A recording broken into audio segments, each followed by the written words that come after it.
The Brandon Peters Show may contain explicit language and detailed plot points. For more information on the show, stay tuned to the end of the episode.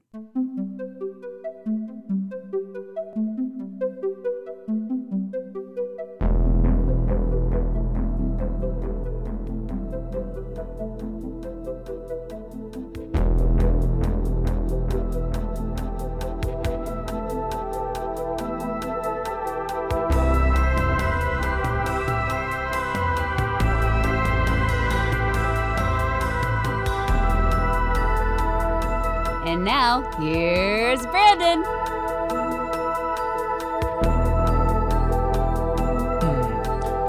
Welcome back to Old Space Show. I'm Brandon, and this is my companion returning to the show, Mr. Tony Schaab. Hey, excited to talk Doctor Who this time around. Woo-hoo. Oh, yeah. Time travel. It's Tony. Yeah, right? You know? Wibbly wobbly. Leaping time and space. So this edition of Old Space Show will be exploring this edition of Old Space Show will be exploring time and space with the adventures of Doctor Who in his 7th iteration, along with his companion Mel Bush in season 24, Sylvester McCoy's first year as the Doctor. Today, we will be talking the first serial, Time, and the Rani. All right, synopsis time, go. The Rani has returned after her last encounter with the Doctor with yet another malicious scientific scheme. Taking advantage of the post-regenerative trauma the recently regenerated and unstable Doctor is going through, the Rani hopes to achieve control of an approaching asteroid composed entirely of strange matter. Can the Doctor figure out that he is being used for the Rani's evil experiment? And what is behind the door that the Rani won't allow the Doctor past? All right, this is directed by Andrew Morgan and written by Pip and Jane Baker, who had previously written Mark of the Rani, Terror of the Vervoids, and Ultimate Foe. This one stars Sylvester McCoy, Bonnie Langford, Kate O'Mara, Mark Greenstreet, Donald Pickering, Karen Clegg, Richard Gauntlet, Wanda Bentham, and John Segal. All right. So the Morgan here, who directs it, he also does Remembrance of the Daleks next season and plays a tourist in Silver Nemesis Part 3. And he just loads of British TV to direct, including EastEnders. And one of our guest stars, Donald Pickering, who plays Bayes, the main Lacertian, he had already appeared in Doctor Who twice in the Keys of Marinus during the William Hartnell Doctor, and the Faceless Ones during the second Doctor, Patrick Troughton. So he's no stranger to Who, which a lot of guest stars would, when you're on the show, when you have a show going for, this is its 24th season out of 26, you might pull in some old faces to play new roles. But before we dig into this episode, let's go back between what happened at the end of season 23, the Trial of the Time Lord, and season 24, because we have a change of Doctor. Obviously, Tony's here and not Rachel, so we have changed the Doctor. We have Colin Baker. The legend has it that so season 23 was made as a prove it ground for Doctor Who. While not really proving it, they allowed him to keep the show, but told John Nathan Turner, the showrunner, that he had to can Colin Baker and get someone else. Yeah, kind of a bummer. I mean, like I know it, it seems so commonplace to us now, but thinking back that this is only the 6th time in a 20+ season series that this had happened, and by and large, for the most part, most of the other times that the Doctor had regenerated had been, they weren't all planned, but it was one of those things where you could kind of feel it coming. This one, I felt like you didn't necessarily, including Colin Baker, didn't feel it coming. Right. Yeah. I mean, before the reason we have different Doctor, the first Doctor was kind of pushed out or encouraged to leave at the time. He was becoming difficult to work with. They were writing him out of episodes. Specifically, people were having trouble with him. But Patrick Troughton said, I'm done. John Pertwee said, I'm done. Tom Baker said, I'm done. And Peter Davison all said, I'm done. Colin Baker is the one person I think cast as the Doctor, at least initially, coming in as a fan, and also said that he was hoping that he would beat Tom Baker's run as the longest tenured Doctor. And I think that probably jinxed him a bit. I could see that. Yeah. I mean, I believe, if I'm recalling correctly too, at the end of that 23rd season, he wanted, when it did finally come around to him being, like you said, kind of pushed out of the way and, making room for someone new. I believe, they invited him back to do his regeneration scene at the start of Time in the Rani. And he said, I only am going to come back if you give me a full season to say goodbye. And they're like, oh, well, that's not going to be a thing. So, okay. So this is one of the rare episodes where I believe Sylvester gets to play two Doctors technically, because when they, initially he's on, they get buffeted around in the TARDIS in the opening scene. He falls over the console and then ends face down. And then as the regeneration starts is when he is pushed onto his back and the facial regeneration immediately starts. Right. And he's got the blonde wig on and you can't tell it's Sylvester under there, but it is Sylvester playing both parts as he moves through the regenerative process. So one of those weird little tidbits of trivia that Sylvester gets to technically play the 6th and 7th Doctor very, very briefly. Right. Very briefly. Yeah. You're right. No, that Colin Baker did. The reason he wanted to do a full season is because if he just did the one episode, or they did negotiate that maybe we could just do a serial and he would change at the end of Time of the Rani, and he wouldn't do that either, because if he were to do one serial, he was pretty much out of a job for a year, the way he was talking about it. So he wouldn't be able to talk about it, but he would be contracted to Doctor Who for the year and be hard. Because it's weird back then, like word travels differently, things work differently. And in the BBC studios, they'd be like, oh, Colin Baker's with Doctor Who, we can't take him right now. It would keep him from other jobs, even though he knew he was going to need another job. He wouldn't come back just to do the regeneration. I don't blame Colin Baker. And I have to say, kudos to him, because he has been nothing but a joy for fans. He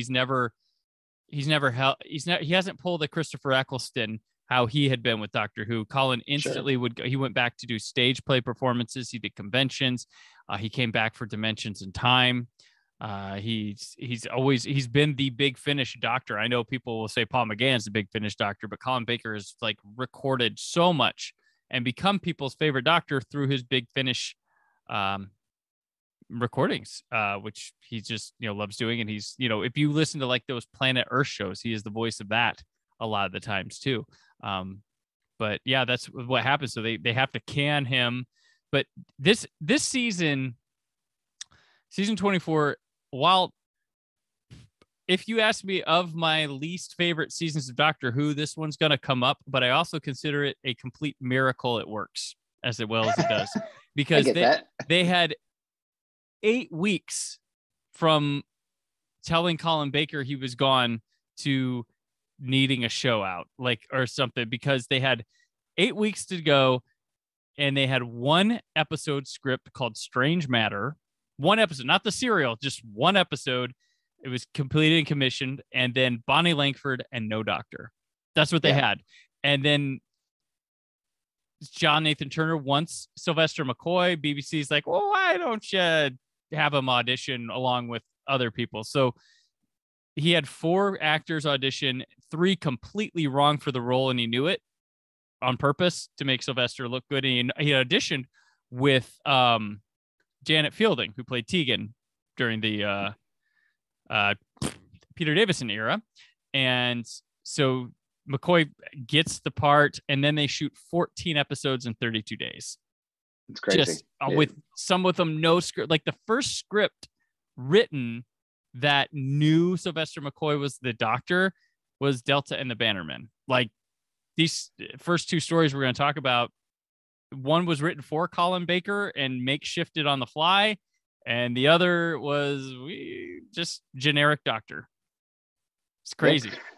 Yeah, you're right. I mean, this was kind of this obviously this is the last of the few classic Doctor Who, seasons that kind of signaled the beginning of the end. I feel like maybe the writing was on the wall at this point already in the mid 80s, but they were, bravely kind of trudging on, doing what they thought they could.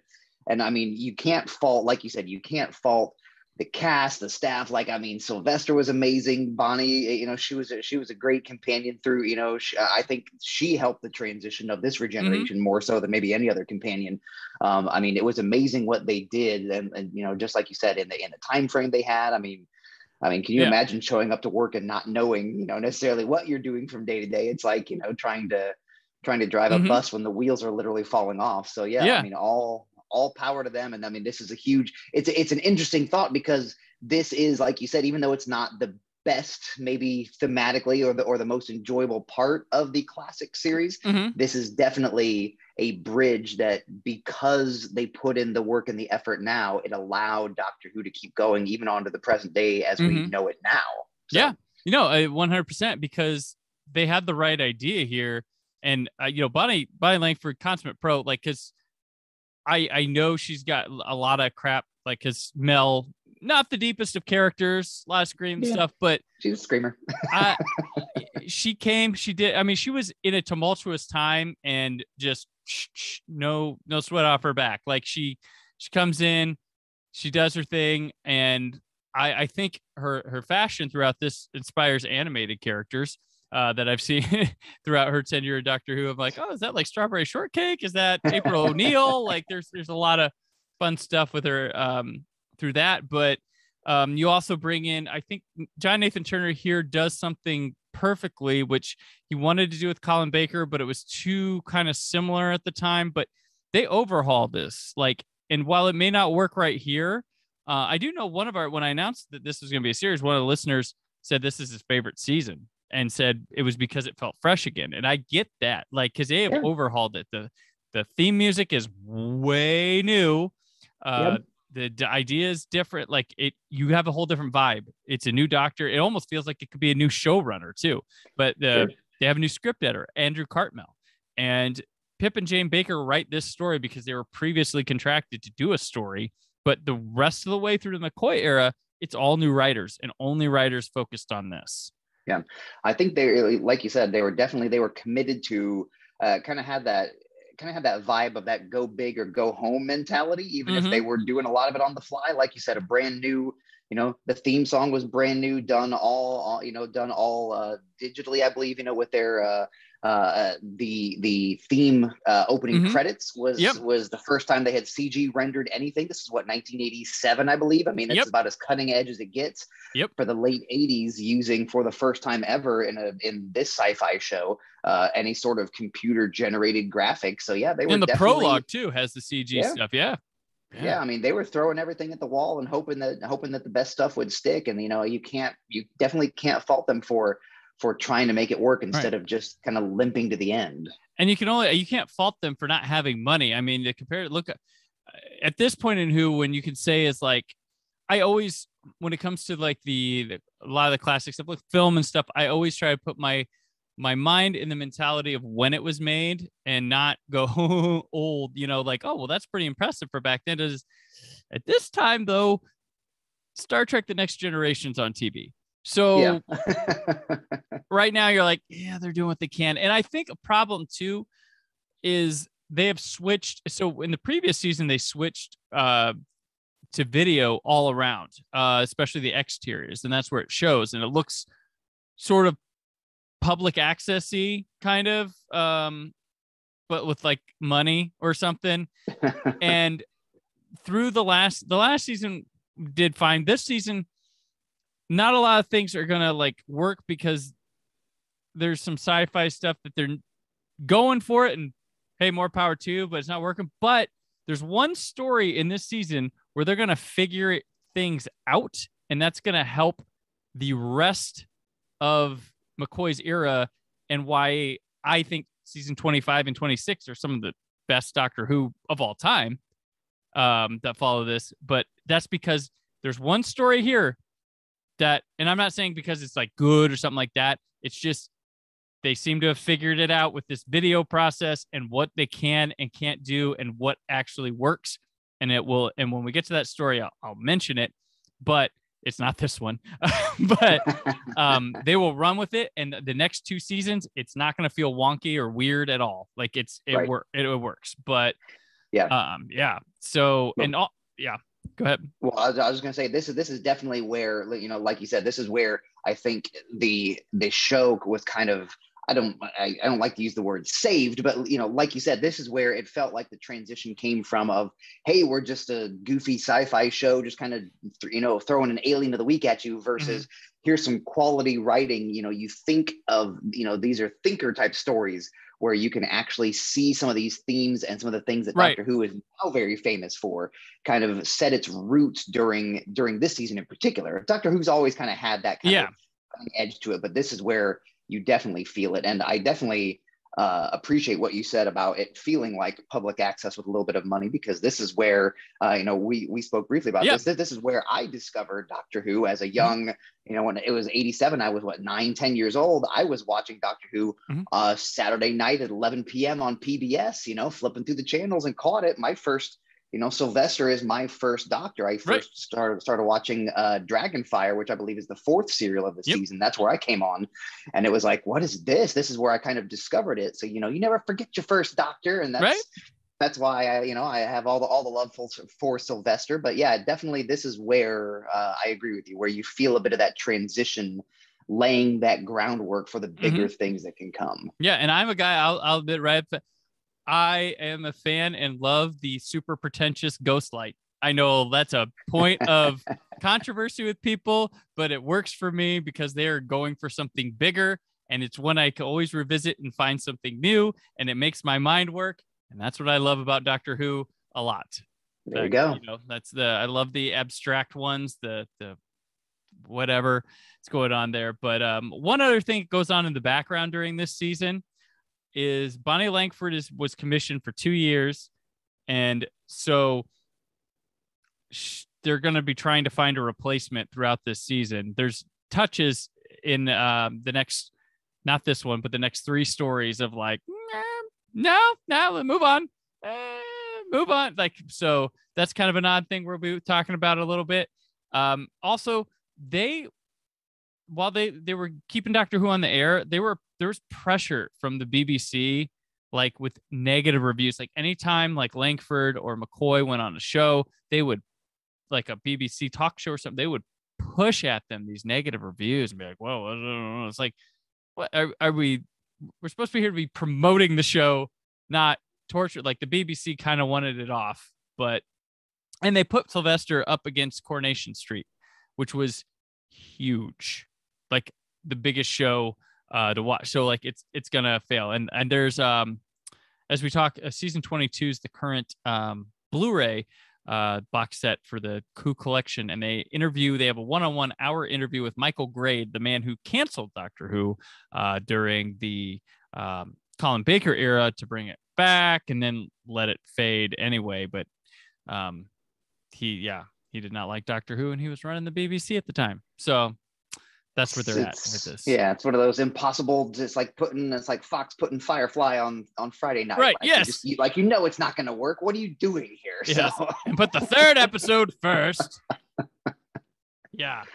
Bye. But yeah, so that's kind of what's going on here with this. And the McCoy era has been reappraised and retroactively, or just the fans got older and could write about things or go, hey, because during the time it was just, I think it was just considered garbage. But I'm like, when I first went through it proper, I was like, there's some good stuff. Like this season wasn't my favorite to go through on it. Although I've seen it multiple times, but his era is so easy to watch. That's the one thing I'll tell you with McCoy. You can get through it fast. Of all the Doctor Who, he's enjoyable to watch, even if there are, it's the valid criticisms that at large stretches of time during some of these episodes, he's doing nothing, and he's being he's given nothing to work with. But but he's fun to watch. He's a very airy, breezy guy. I really do think too that in the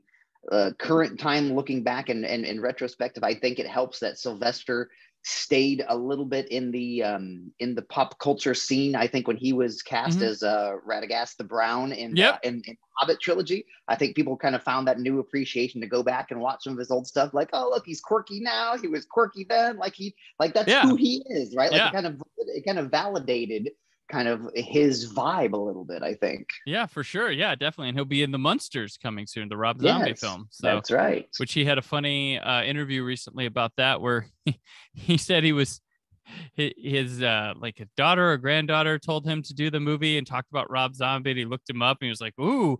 And then he's like, and then I go to the set in Hungary, and him and his wife are like these really kind vegans, and I was quite disappointed. I wanted him to be, Ron. He was like, hello. He was like, hi, I'm Rob. How are you doing? Mr. Zombie's my dad. You can call me Rob. Yeah. So he's a good cat, Sylvester McCoy. But yeah, so I guess without further ado, we can get into his first serial. They're gonna go. It's the same 14 episode order as season 23, which went 4-4-4-2 with the serials. This one goes 4-4-3-3, and this is Time of the Rani. This one's a 4, and I'll say some of these McCoy era serials, you'll find the ones that are 4 probably could have been 3, and some of the ones that are 3 probably could have used a 4th. You're not wrong. Yeah, Cartmel and crew, they have. There's a lot of plot in the Cartmill era, which is you read through things with Doctor Who and you're like, there's a lot going on, man. Like Cartmill was like into it. Like he was the fresh voice the show needed. But we start here with a Pip and Jane Baker story. That's very Pip and Jane Baker, which to their credit, they probably wrote Colin's Doctor the best. But here they are, McCoy. It's another, it's a rock quarry episode. It's not Doctor Who without a rock quarry, and this is a pretty sweet one.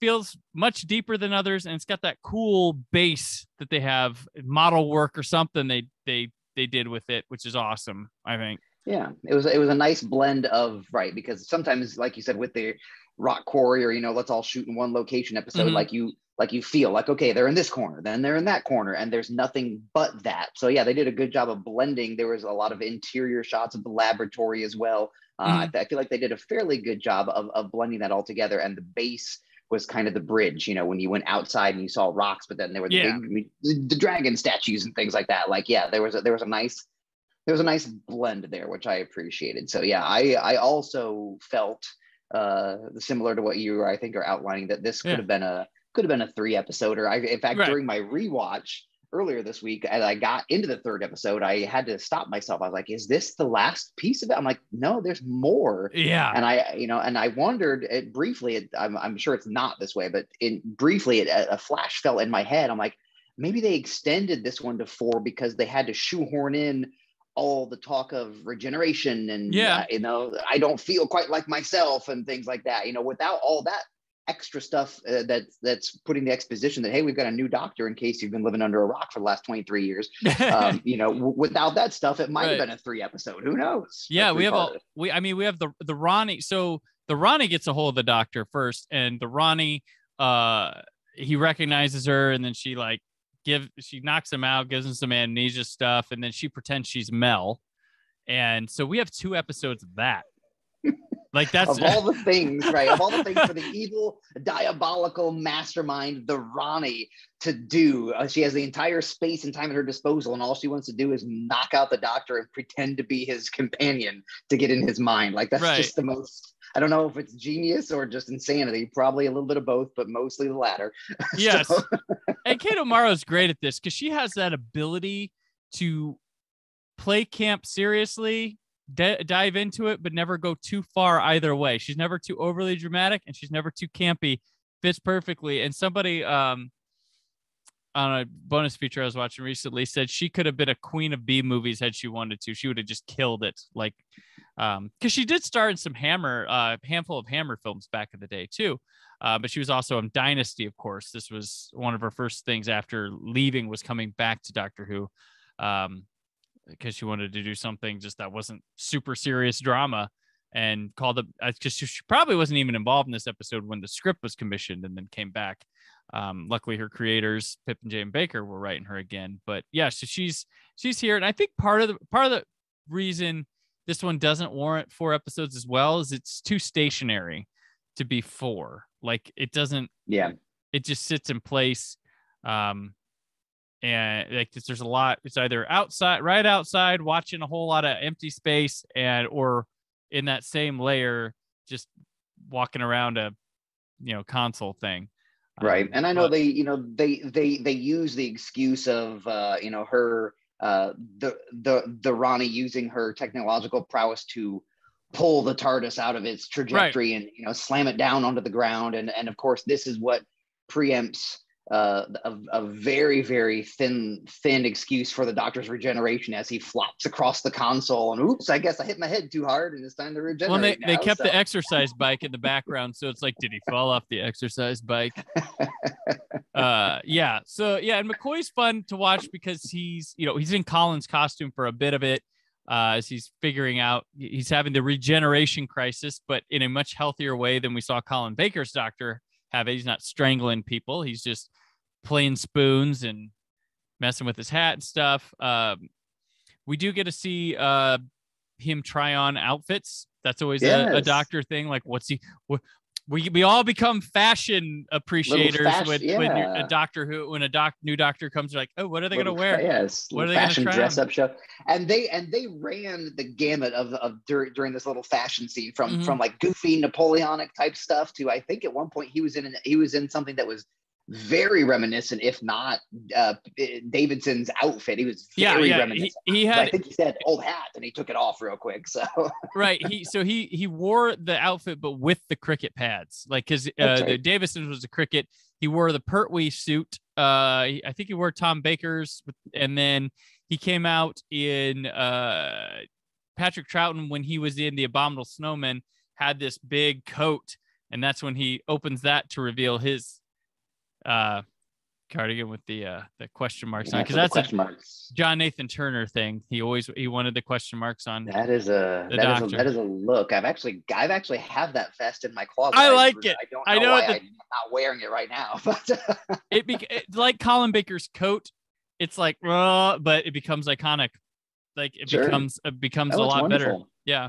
And I tell you what, this episode too, this serial rather, really, I know that Kate and the Rani have been established before, and I really felt like they were gearing her up with this one, especially when she escapes at the end in her own TARDIS. Like, I'm like, oh, she's gonna be back, and this is gonna be like master level, like constant, like greatest enemy. And she's done. She comes back one more time for dimensions and time. That's right. I understand nobody wants to talk about it, and I get it. You're right.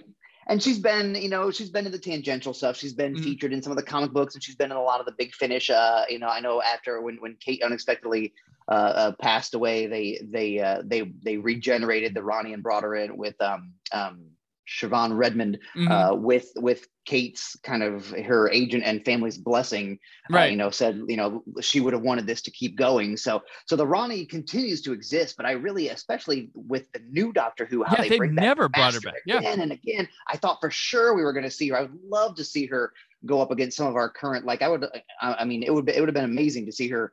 Her and Jodie go head to head. Yeah, any of them. People thought Missy was going to be the Rani back when Capaldi.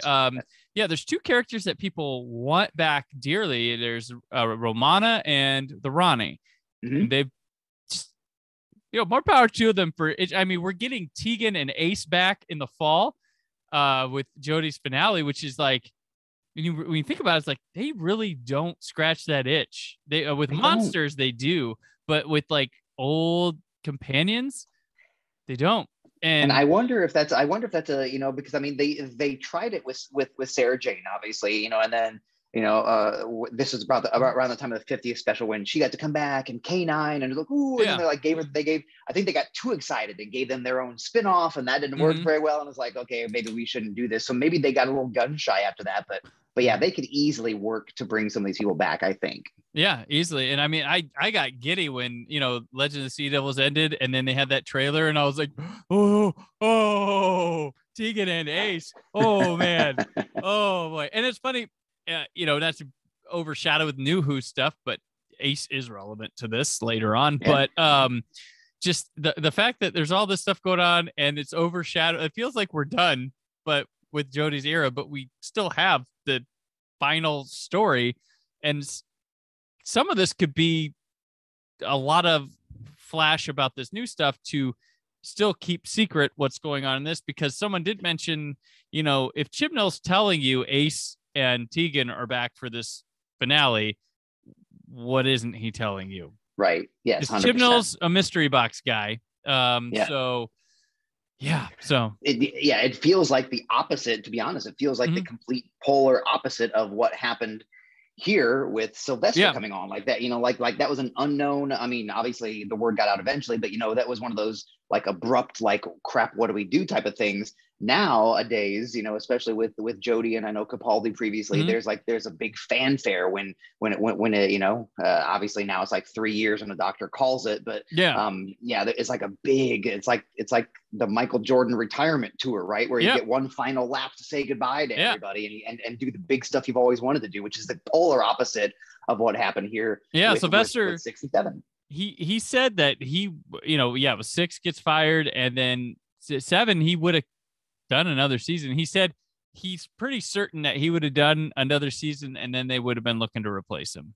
Yeah. I know they were going to switch over from Ace to another companion during that next season in the plans, but there are audios from the scripts that were going to happen that were around post McCoy's, which I highly recommend checking out. It's really neat. I have a lot of the Colin Baker ones from the season 23 that didn't get used when they changed it to trial, but I haven't dabbled in the McCoy one. I'm kind of slowly work through. They're expensive, and I like to give them their money a Big Finish. So, but yeah, but this one, we hang around. There's Lacertians and the Tetraps, which are giant bat things, which they're Chuck E. Cheese animatronic looking monsters, which I like. Guy in costume, I sucker for it, so it doesn't bother, the cheese of it doesn't bother me.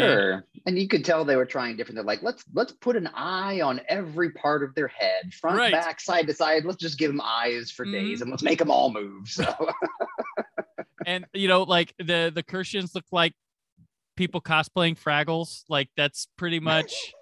It's pretty accurate, yeah. When you are 24 years into making sci-fi and you got to come up with new aliens and stuff, like, I mean, sure, I get it. There's only so much you do. I do appreciate though that when a Lacertian dies in one of the Ronnie's traps and gets vaporized and all that's left of their skeleton, there are still like sci-fi elements. It's not like, let's just throw the skeleton from the biolab. Like the skeleton has like a little bony tail. Right. Yes. Yeah. The details. The details are still there. Yes. Yeah. Yeah. And I like the trap, the bubble trap thing. I think that's kind of legit cool. And they actually redid some of the effects on the Blu-rays have extended versions of the episodes, which is cool. Because season 24 has like 6 hours of raw studio footage. It's like, or maybe more. It's got an insane amount of just raw, like you can watch the chefs in the kitchen cooking. Like you can literally watch them because they left those cameras just going, and you can watch them having conversations about how to play a scene, taking a break, like it's insane. I love that. And season 24 offers that. And so they're able to add scenes and stuff and find material they didn't have before and extend the episode while updating effects. The Rani, her plot here. So she's kidnapping. She has Albert Einstein, Hypatia, and Louis Pasteur.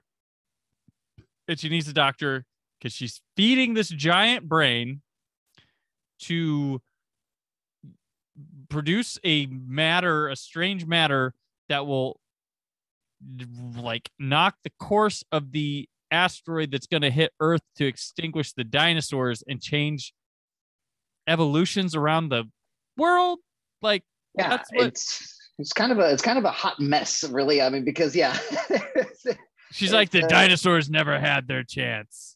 Which is funny for a Time Lord that ostensibly doesn't give a damn about Earth. She's like, I don't care about that planet. And then she does all this. And it's like, Yeah, and then there's some other confusion about like if she, like the strange matter explosion, she's going to use the explosion to make the brain bigger, and then when the brain gets bigger, then it can control all space and time, and she can rewrite any evolution to like it's and a it will very destroy convoluted. Lacertia. Like, Right. Oh no. Right.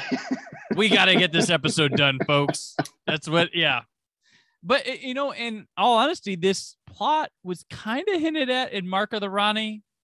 Maybe Happy Accident, but she had dinosaur embryos in her TARDIS in that one. So she's just obsessed with dinos. She's a young Jurassic Park fan without even knowing it. So.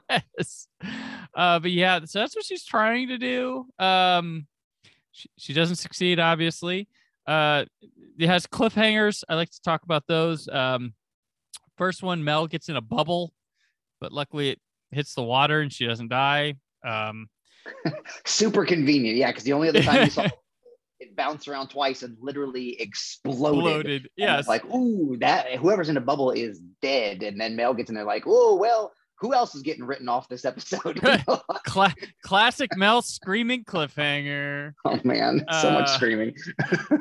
The Tetraps surround the doctor. He like runs away from the Rani after, he figures she's not really Mel, and he goes in this little dungeon that has him, and then the other one, the doctor's mind's being sucked for the brain, but the funny thing is the brain starts spouting out doctor one-liners, which that's some fun stuff. He turned the brain into like a dad brain where it's just stuff with dad jokes. Just a giant dad brain. Oh yeah. Oh, but yeah, there's a lot of, it's just a lot of, Doctor Who, classic Doctor Who is a lot of, they call like out of corridor, running through corridors, things like that. Kind of has that, though there's not a lot of corridors. It's just like you're either in the Ronnie's main spot or you're outside, people running back and forth. TARDIS is there for a bit, which the McCoy era doesn't show the TARDIS a lot. It's like TARDIS light. I believe like season 26 only shows it once.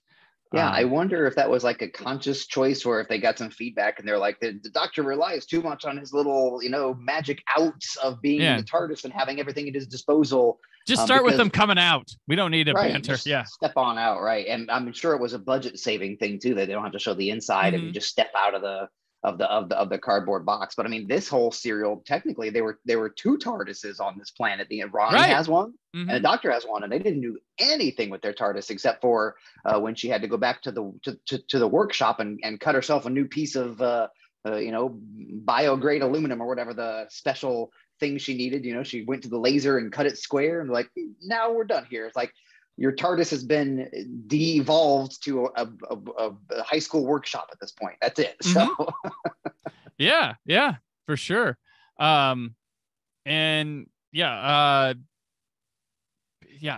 also, they tried to do when she went back, when she was stuck with the Tetraps, they tried to do her hanging upside down, but she was having some eye trouble and they had to make her go right side up for that scene instead. The plot that we mentioned, just like I forgot to note, that is similar to Shada, the Tom Baker story that never got finished but has been finished many times. Like it's there's a writer's strike at the end of his season 17, and they were in the middle of filming Shada. They shut down, and when season 18 picked up, they just like, we're just shit can that. Some of the footage got used in the 5 Doctors. The footage was done with audio links in the past, done with like pictures. There's a Paul McGann version, and finally they animated it like 5 or 6 years ago, which is a really nice animation to watch. And then they made it like movie length, though. It's like 2.5 hours because it was been a 6-part serial. But luckily, when the season 17 Blu-ray came out, they sectioned it off into episodes like humans watch this. Because I mean, I'm glad that it got out there, though. I've got I have the novelization. I mean, it's written by my favorite. It's a cool story. Douglas Adams. Yeah, Douglas Adams. It's a phenomenal story. I'm glad it finally got out there. I mean, it stinks that it was interrupted by the strike to begin with, but I'm glad that it's out there in different iterations now. It would have made that season a lot stronger too, because it's a weaker season. But for sure. So at the end of this, they blow up the area or whatever, the brain stuff, and Beirut, the main Lacertian, sacrificed himself. Had Colin Baker been able to do one, or been able to come back do one serial, that would have been him, and that would have been where the regeneration happened. So they just subbed the Sixth Doctor for this Bayes guy to randomly sacrifice himself, but it would have been the Sixth Doctor sacrificing himself here, and that sacrifice and explosion would have caused the regeneration, and then we would have met Sylvester McCoy, but he didn't come back. So. Gotcha. Bayes, from start to finish in the serial, Bayes is kind of a strange, like he's the only Lacertian who's kind of, I don't want to say he's in cahoots with the Rani, but he's like willingly going along, and it's never really given a solid explanation as why. He's like, well, just because like she'll hurt me or hurt more of us if I don't. And then at the end, he's like, well, I'll just, I'll still save you anyways. It's a very strange, like you could, of all the things they probably had to rewrite. Yeah. His arc probably felt the most shoehorned into this tale.